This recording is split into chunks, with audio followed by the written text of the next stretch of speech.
Hôtel pas tous, bien-aimés frères et sœurs. Le ministre rwandais des Affaires étrangères a pété les plombs à New York. Ils ont repris comme d'habitude leur politique de divertissement. Ils reprochent aux États-Unis d'avoir donné des informations à l'agence Reuters qui aurait soi-disant divulgué quelques informations concernant les accords. Les informations, ce sont des informations que nous connaissons tous, notamment celle selon laquelle les États-Unis exigent à ce que, avant la signature des accords, le Rwanda puisse retirer ses troupes. Vous comprenez? Donc, et entre-temps, on apprend que Paul Kagame est gravement malade. Ce qui revient à dire que le Rwanda, décidément, veut continuer à défier la communauté internationale qui a demandé dans sa résolution, dans une résolution du Conseil de sécurité de l'ONU, la résolution 2773, qu'il faut que le Rwanda puisse retirer ses troupes de la RDC. Donc le Rwanda défie la communauté internationale, le Rwanda ne veut pas respecter cette décision, le Rwanda s'engage à ne pas le faire. Le ministre des Affaires étrangères est en train de jouer, donc il dit que ça peut empêcher, faire capoter toutes les négociations.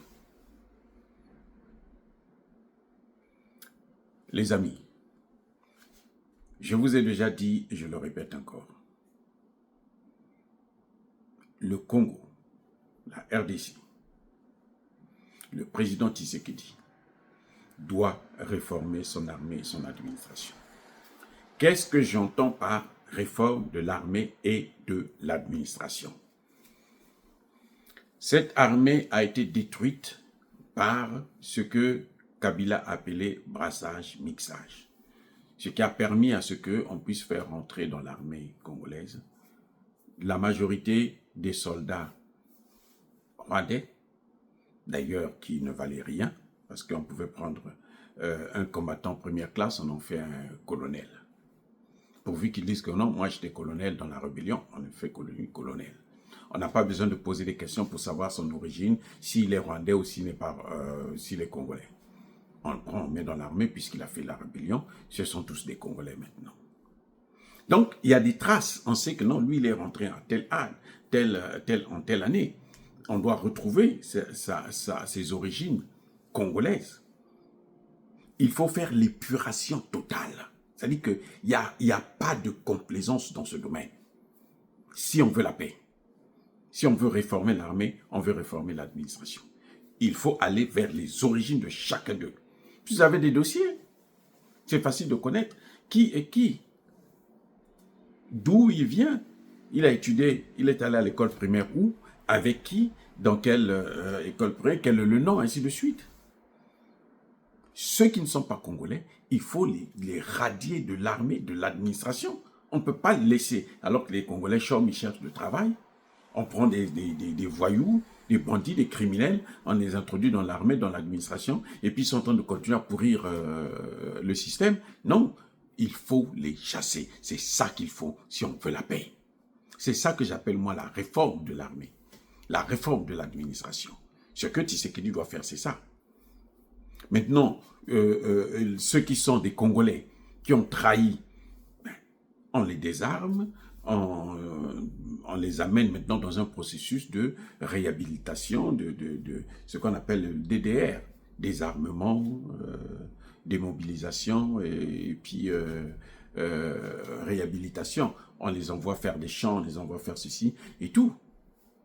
C'est ça qu'il faut. Mais le président Tshisekedi doit prendre ses responsabilités. Les États-Unis ne peuvent pas faire le travail à la place des Congolais. Point final. Que ce soit bien clair. Regardez comment ils sont en train de jouer. On veut nous faire croire, pour que les États-Unis puissent acheter les matières premières de la RDC, il faut que le Rwanda puisse signer des accords de paix avec le Congo. Mais c'est quoi ça? Les amis, c'est la comédie. Les Américains sont encore comme d'habitude en train de jouer avec nous. Parce que ce sont les Américains qui ont formé Kagame. Et ils ne veulent pas mettre un terme à ça. Le monstre de Kagame, là, c'est leur monstre. Ce sont eux qui l'ont formaté. Ce sont eux aussi qui peuvent le détruire. Mais ils ne veulent pas. Ils ne veulent pas. N'écoutez pas tout ce qu'on vous dit là. Il n'y a aucun rapport. Attendez. Vous avez faim aujourd'hui. Celui qui vend le manioc ou bien le foutou, c'est votre ennemi. Il est en train de se battre avec son voisin.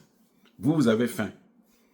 Vous allez lui dire d'abord, bon, quand tu vas finir de te battre, là, si tu as gagné, ou bien si vous vous entendez, moi, je pourrais acheter ton machin, alors que tu as faim. Il te dit, non, donne-moi l'argent, je vais faire mon programme, nourrir mes enfants aussi, acheter, préparer la rentrée de mes enfants. Vous allez lui dire que non, si tu ne fais pas la paix là-bas, moi, je ne veux pas acheter tes trucs. C'est quel raisonnement, ça? C'est quel raisonnement? Donc, les Américains sont derrière ce que Kagame est en train de faire. Toute cette magouille, ce que le ministre des Affaires étrangères de Kagame est en train de faire. On va voir quelle sera la réaction de Trump. Et je vais vous dire une chose. Trump ne contrôle pas les États-Unis.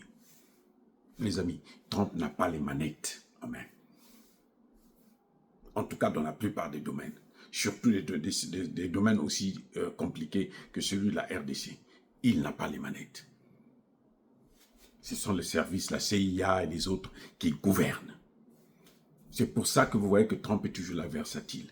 Il dit quelque chose aujourd'hui, demain il change, après-demain il change et tout. Parce qu'il n'a pas toutes les informations, il n'a pas toutes les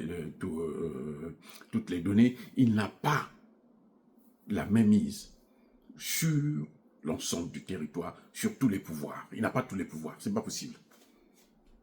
C'est pas possible. Je vous dis, ça dit que pour régler le problème de Kagame là, Trump peut régler ça en une semaine. Une semaine, c'est même trop.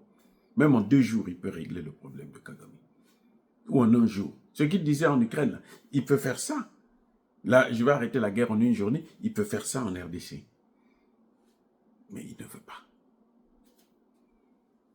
La seule notre chance, c'est parce que il a peur aussi maintenant de l'avancée de la Chine et de la Russie. Parce que si Tshisekedi va vers la Chine, va vers la Russie, les États-Unis sont terminés. Je dis bien terminés. Ils peuvent aller donner ce qu'ils veulent à Kagame, ils ne feront rien. Voilà le problème. Vous allez me dire non, la Chine, ils ont des accords. La Chine, les accords que la Chine a signés là, c'est avec Kabila. Kabila n'avait pas prévu le volet sécuritaire. Vous voyez, Tshisekedi, il veut la paix, non? Qu'est-ce qu'il fait? Dans les accords, il dit, je vous donne les matières premières, vous m'apportez seulement la sécurité. C'est tout. Tshisekedi n'a pas demandé de l'argent, il dit seulement la sécurité, ils ne sont pas capables de le faire. Il y a un problème. Mais en tout cas, le ministre des Affaires étrangères est en train de se dégonfler maintenant. Il est prêt à jeter l'éponge parce que bon, ils ne veulent pas justement la paix.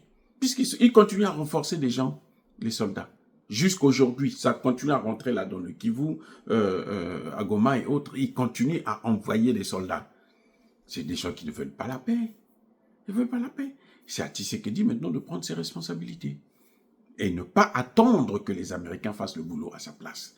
Parce que les Américains ne le feront pas. Soyez bénis.